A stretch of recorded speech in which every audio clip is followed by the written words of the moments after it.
Hi guys, this is Ollie. The countries with about 5-hour flight distance. The languages are all different and the weather is different. And recently on social media you can see some misunderstandings about Korea there.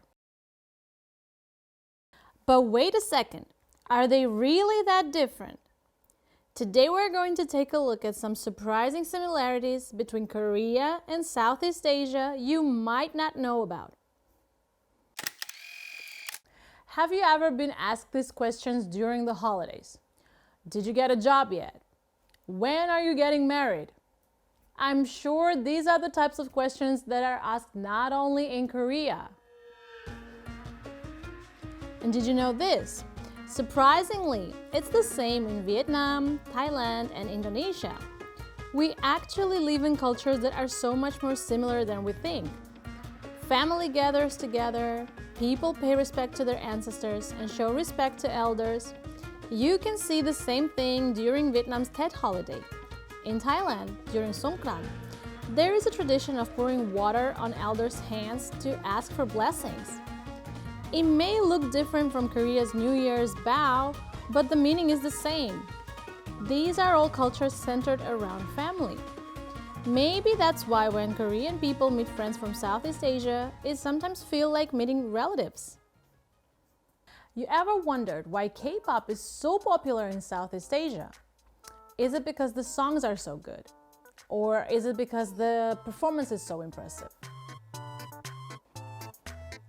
What really matters more is the emotional connection. It's not about one person standing out. It's about the whole team working hard together.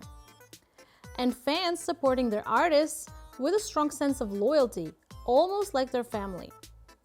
This kind of feeling is actually much stronger in Korean and South Asian fandoms than in the West. That's also why shows like Running Man become so popular in Southeast Asia.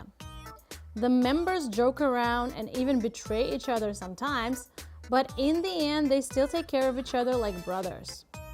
And in shows like Juni's Kitchen, when the members argue a bit while cooking together, it can remind people of the lively, chaotic atmosphere of big family meals in places like Indonesia or the Philippines.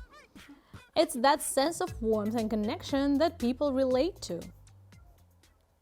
People in their 20s and in their 30s in both regions have something in common that goes beyond nationality.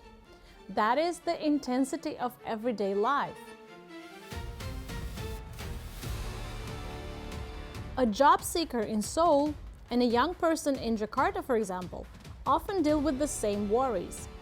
Job competition, the pressure of city life, and even differences in values with their parents.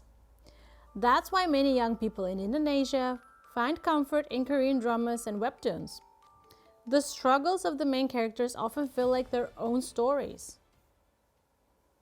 Many people think that it's Korea that's spreading culture to Southeast Asia, but that's not entirely true. Korea also learns a lot from Southeast Asia. Many Korean street food trends are inspired by the lively night markets culture in Southeast Asia. For people tired of Korea's pali-pali or hari-hari culture, Thailand's mai pandai, or meaning it's okay, and Indonesia's talan-talan, meaning take it easy, can feel more comforting. And the diversity and inclusiveness of Southeast Asia, where many ethnic groups and religions live side by side, is also something Korea can learn from as it becomes a more multicultural society. Rather than teaching each other, the two regions are more like neighbors growing together. Eating tom yum in Seoul or buying kimchi in Bangkok, that's no longer unusual. Every year, millions of people visit each other's countries, and more than half of the multicultural families in Korea have roots in Southeast Asia. Now, in many children, Korean and Southeast Asian heritage flows together. A similar sense of humor, similar worries, and cultures that complement each other. Korea and Southeast Asia are not strangers, they reflect each other. They are already part of each other's life. When someone tries to build a wall, maybe it's time to reach across and hold hands. They are better together. Okay guys, that's it for today's video. I will be bringing more hot topics for discussion in our future videos. I'll see you then. Until then, 안녕!